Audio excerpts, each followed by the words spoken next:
Als Adventure-Treff-Redakteur hat man seine Augen und Ohren ja bekanntlich überall. Und so hat uns vor einiger Zeit ein Vögelchen gezwitschert, dass Charles Cecil, der Mann hinter der Adventure-Serie Baphomets Fluch, am frühen Morgen durch die Gänge des Münchner Hotels marschieren würde. Wir machen uns also auf in das edle Etablissement und finden im Untergeschoss tatsächlich einen Hinweis auf sein neuestes Werk. Baphomets-Fluch 5, der Sündenfall. Kurze Zeit später stolpert uns ein überraschter und erfreuter Charles Cecil tatsächlich in die Arme.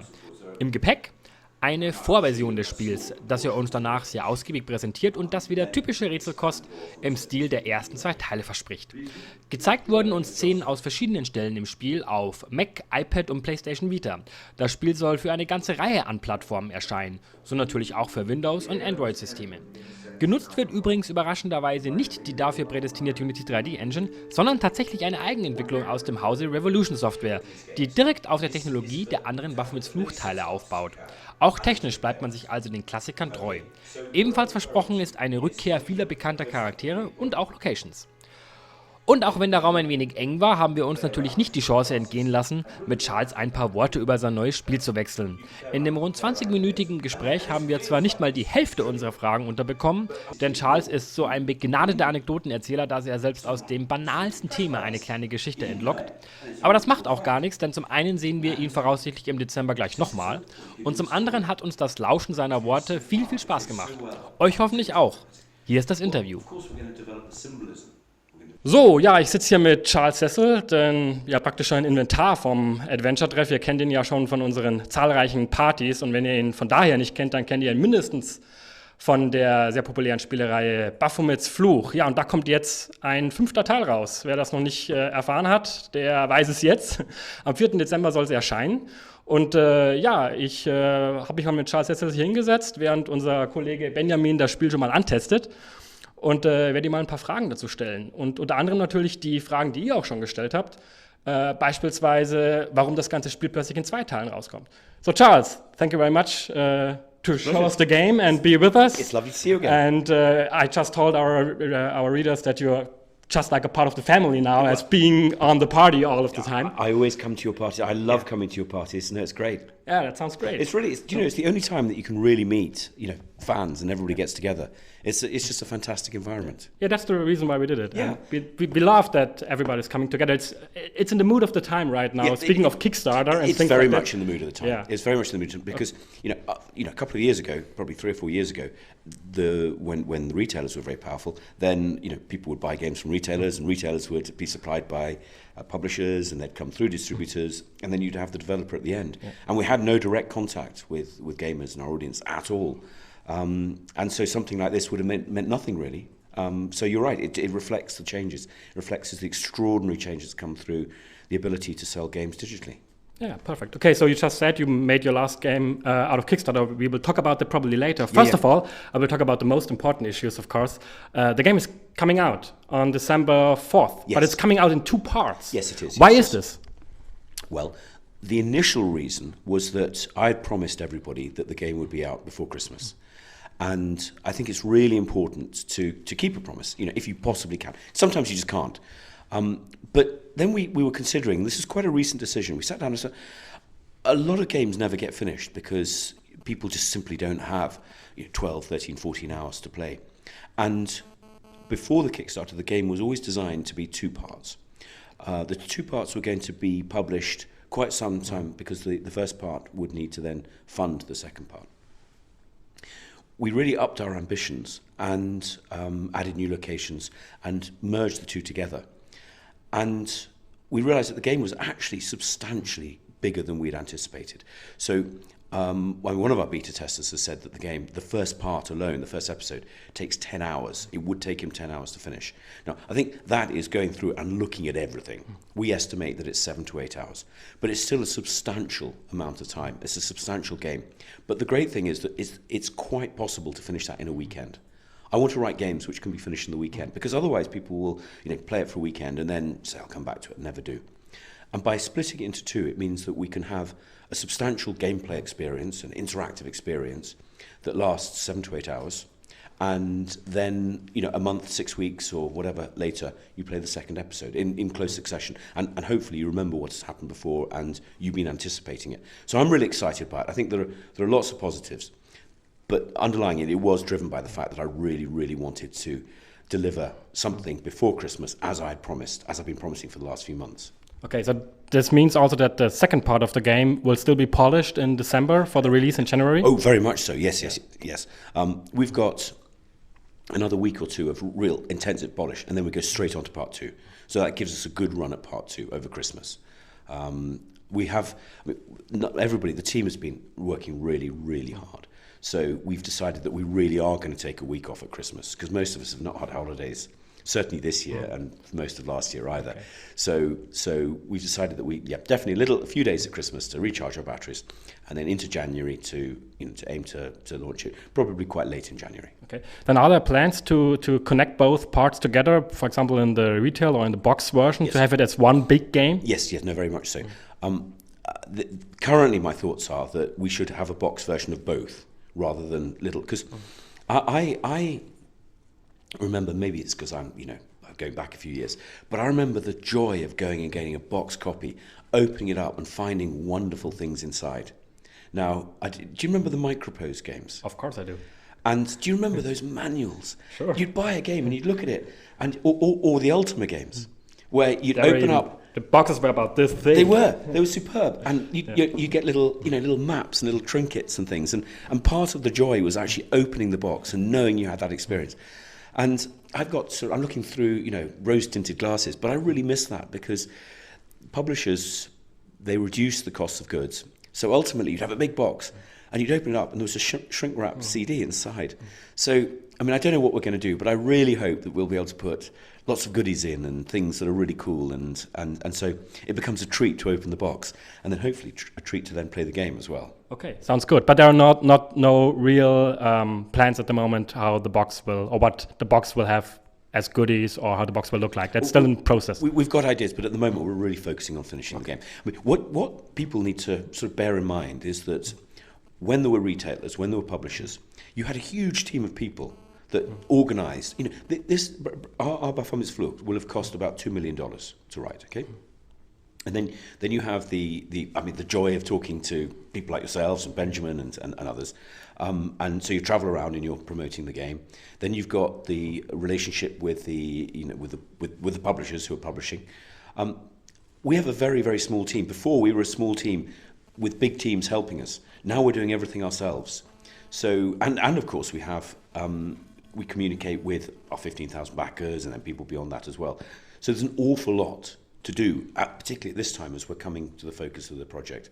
So I have to sort of appeal to people, if we are sometimes a little bit slow, if we sometimes feel like it's a little bit disorganised, it is because we're focusing on the game and doing our very best to try and do all the other parts as well. If we did have a bigger team, if we were working with a publisher, of course they'd have a team working out exactly what was going to go into the box. We'd sit down one day and go, right, it's time to think of the box, and we come up with ideas, which is great because it means that we come up with decisions very, very quickly. Okay. But perhaps we're not as well organised as we would have been if it had been a more traditional flow. Okay. So the game is coming out at very many different platforms, one of them being the PlayStation Vita, which was announced at this year's Gamescom. Did you make the decision to develop it on PlayStation Vita, or was it a contract with Sony or something? How did this come about? We've always had a really good relationship. It goes back to the first Baphomets-Fluch, where we were working with Virgin Interactive, and I loved working with Virgin. But the perceived wisdom at the time was that PlayStation was all about visceral 3D games. And in many ways, the success of PlayStation killed off the adventure for many years because everybody, the publishers and the retailers were obsessed with the fact that nobody would want to play anything that wasn't 3D or fast or visceral. I mean, it was crazy, but that was just the way that it worked. And so I knew some guys at PlayStation. In fact, I remember back in about 1994, a fellow called Phil Harrison phoned me up and said, look, I'm working for Sony, and we've got this new console. You're not allowed to talk about it, but it's called PSX. Would you like to come and see it? And at the time, it was amazing because I've been in the games industry for years, but I'd never ever met anybody from Nintendo or Sega or any of those big. And for a console manufacturer to phone me up and invite me to go down to London and see this thing, and it was amazing, and the whole thing was wonderful. So right from the very beginning, Sony were great to work with. So I went back to them with Baphomets-Fluch, and I said, look, are you interested? And they said, well, we're not really all that interested, but it might be all right. And so they decided that they'd take a punt and they'd commission it. And the game just got fabulous reviews and sold really well. I think they sold 500,000 copies, which at the time was extraordinary. Yeah. And the guys at Sony just could not believe it because most games just went up and then straight back down again. This was just kept going and going and going. And for some reason, they stopped producing them, which was crazy because on eBay, games. I remember the extraordinary thing was, they were selling second hand for more than they cost new, and I don't know why Sony didn't keep producing them, but there was a real sort of shortage, which perhaps created a little bit of a sort of scarcity, and so a lot of interest. So people were rushing around trying to find the game. But anyway, so we then went and published Broken Sword 2 on the original PlayStation as well, and worked very closely with Sony. And that was great because they had a very small team, and we knew them all very well, and interacted with them very directly. And then when Broken Sword 3 came out, it was on PlayStation 2. Broken Sword 4 skipped slightly. So it was a very natural opportunity to go back to Sony. We do have a contract with them, and they have very high ambitions for the Vita. I think they'd accept that the Vita had a slow start. But if you talk to people who've got Vitas, there are an awful lot of really good games available. And I think what Sony decided to do is really embrace indies, which is, for us, fantastic. And that was very much their approach back in the 90s when we worked with them. And they've been great. They're publicising the game, issuing podcasts, really getting behind it. And it's great because, from a development perspective, obviously Sony and Microsoft are very much sort of neck and neck. And so they very much need content, and it's great to be working with them again. Okay, sounds great. And it will also come out in December for the Vita already? Yes. Okay. Yeah. As a two-part production? Yes. Okay. One thing I read in one of your developers' diaries is the name of the composer, and I have to admit I have not heard of him before. I think I don't even can pronounce him. I think No. Barrington Fellock? I'm not sure. Say it again. Barrington Fellock? Yeah. Not that bad? I'm sorry, Barrington. No. I tried. He likes to be known as Baz. Baz. Okay, so Baz. Filon. Baz Filon. Or Oh, that's really Filon. that's Filon. Okay, Yeah. that sounds nearly like French. It does, doesn't it? Yes. Yeah. Yes, okay. Yes. So what made you choose him? Well, Barry's a very experienced composer, and he composes for a television program that's very, very popular in the UK called Inspector Morse. Mm-hmm. Oh yeah. As well as a number of films. But the real reason, and I'm slightly embarrassed to admit this, is that we'd known each other a few years before, and we played cricket together. So by pure chance, cricket makes it possible. Cricket makes everything possible. It does. And I'd been part of a team called the Captain Select 11, which was an incredibly uninspiring name. And the Captain Select 11, I think they were lucky if they got 11. It was really sort of scraping people together. But the funny thing is that there was Barry on there who liked to be known as the Panther because of the way that he would jump and catch balls. Okay. And then also a guy called Nick Webb, who very sadly died.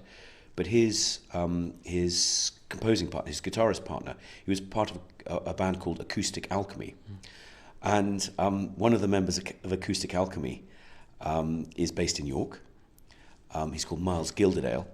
And he's produced some of the music for this game. Oh. So that particular cricket game, that particular rather rubbish team of cricket players, has actually, by pure chance, spawned quite a lot of connections later in life. Oh, that's interesting. Great. And has he also to do something with the? I think there's a rock song you posted on your developers' diaries. Yeah. From, I think they're called the Punches. How did this come about, and will it be in the game?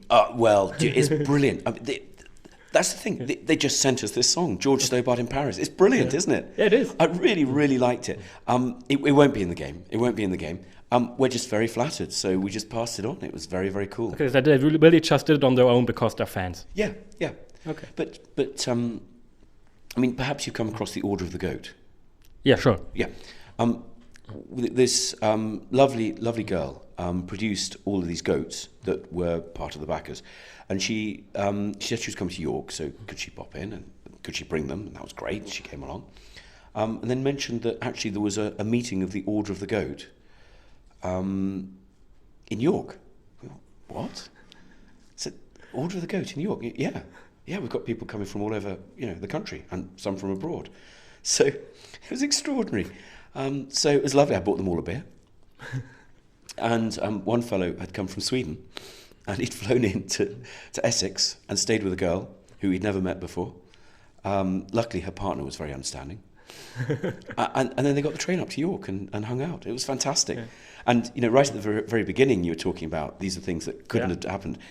These are things that really couldn't have happened. And what's so exciting is that in the same way that when I first wrote my first game back in 1981, we were defining the industry. We didn't know how big it was. We didn't know what the rules were.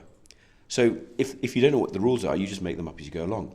And we're sort of kind of in that position now. Nobody knows what the rules are, which is wonderful because it means that you can break the rules, but they don't exist. And to an extent, we're defining them.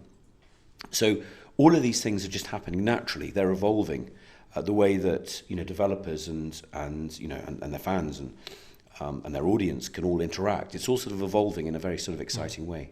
Absolutely. And speaking about all of these fans and backers, I read that you also made some kind of fake radio interview within the game where people could ask questions to, I think, George Stobart. Yes. How did this turn out? Is it already done? It hasn't. That's going to go into part 2. Okay. That's going to go into part 2. Okay. Yeah. But you already got some questions? We've got some questions, and I worked very closely with English George, who's Rolf Saxon. But we would like to certainly work with Alex Schlotti as well, who's been brilliant. We didn't have time to get them into this first episode, but we will make sure we get them into the second. Because, we want to just involve our fans as much as possible and include them. And, there was a couple of backers. It was a draw to appear in the game.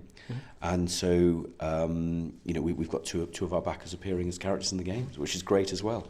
Perfect. And they're fairly small parts, but But they're in there. But they are in there. Yes. Yeah. Speaking about the German version, you're still you're again recording it at Toneworks. Yes. Okay. Yes, Toneworks are great. Jochen and I went to Toneworks. I'd never been there before. Jörg Mackerson runs it. Apologies for getting his name wrong. And no, that's right. And it's a very impressive place. It was fantastic. So. He has 4 recording studios, very professional. I'd wanted to meet Alex Schlotti. I don't know how he's pronounced his name. Is that close enough? That's close enough, absolutely. Sorry, Alex. No, that's perfect.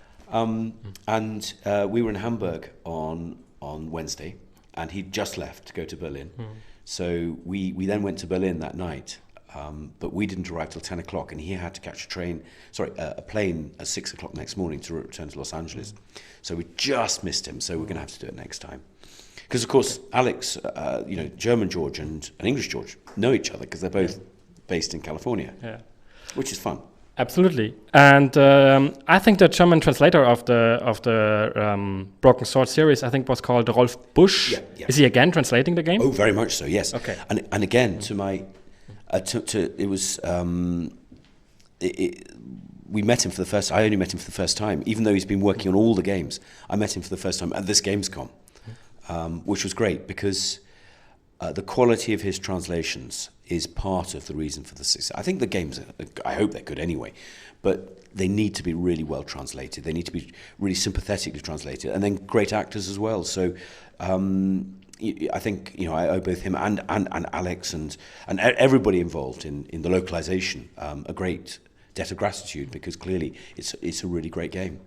A lot of Germans have come and talked about the way that George speaks in a slight American accent, and the sort of legitimacy and the authenticity of the way that it all works. Okay, so I think we have to finish up now, but three very short last questions. The first one: is there any news about a possible publishing or retail deal? Are there any news about Beneath the Steel Sky 2? Okay. And are there any news about a possible Broken Sword movie? Right, as far as the publishing is concerned, we are talking to a number of German publishers, because it would be great to work with one of them, and we haven't made a deal yet, so I shouldn't say any more. As far as the next game is concerned, I know that I would say this, but I promise you that it's true. I really don't know what I'm going to do next. And one of the reasons that I'm so pleased to be able to work in the way that we have on this game is that at this stage, and normally with lots of employees, I would be really working hard on our next game, pitching it to publishers, etc., etc. So I would have pretty much come off the game.